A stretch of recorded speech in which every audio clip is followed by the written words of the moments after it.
Today, let's talk about a study that reviews something I see in the clinic every single day, and that's axillary web syndrome, more commonly known as cording.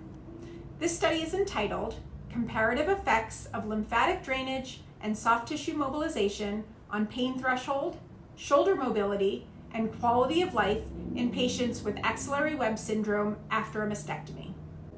This study was published in November of 2023 by Dr. Meer and his associates. 31 patients were included in this study, all of whom had palpable painful cords in the axilla, arm, and breast 4 weeks after surgery. All patients had limited range of motion and no more than stage 1 lymphedema.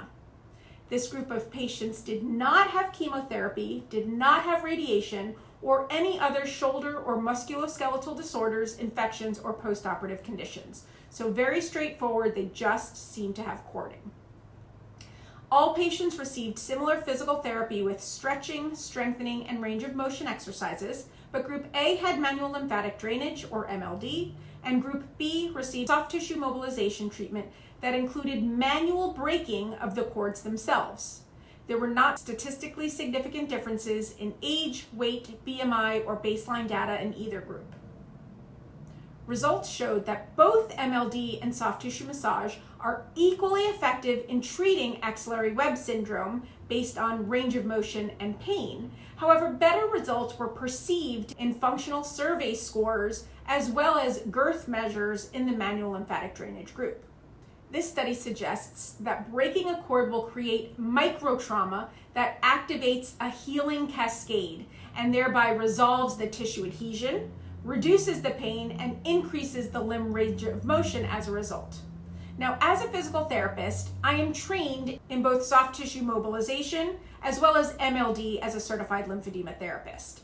And I utilize both in order to treat a cord. When I work on these patients, I sometimes feel a snap or a pop, meaning the cord has released, but I don't always. And even still, most patients will notice a significant improvement in range of motion of the area with less pain. And when I perform MLD at the affected axilla, this helps to stimulate the lymphatics to be ready for any increased inflammatory activity when I perform it before the soft tissue manipulation. And I'll perform it again at the end of the treatment in order to help stimulate those lymph nodes and help reabsorb any additional fluid that I may have created. I also want you to remember that even if a superficial cord is popped, sometimes it comes back. And sometimes you may notice deeper cords that you hadn't originally known were there. So it's really important to always continue with your range of motion exercises and stretching, to always keep good communication and follow up with your CLT as needed, but most importantly, always keep up with your self-massage at home. No matter what, cording can be improved, cording can be resolved, and cording can be eliminated. Help is available and you don't have to suffer. My name is Lisa Berman Sylvestri. I'm a physical therapist and a certified lymphedema therapist, and my goal is to make us all lymph smart.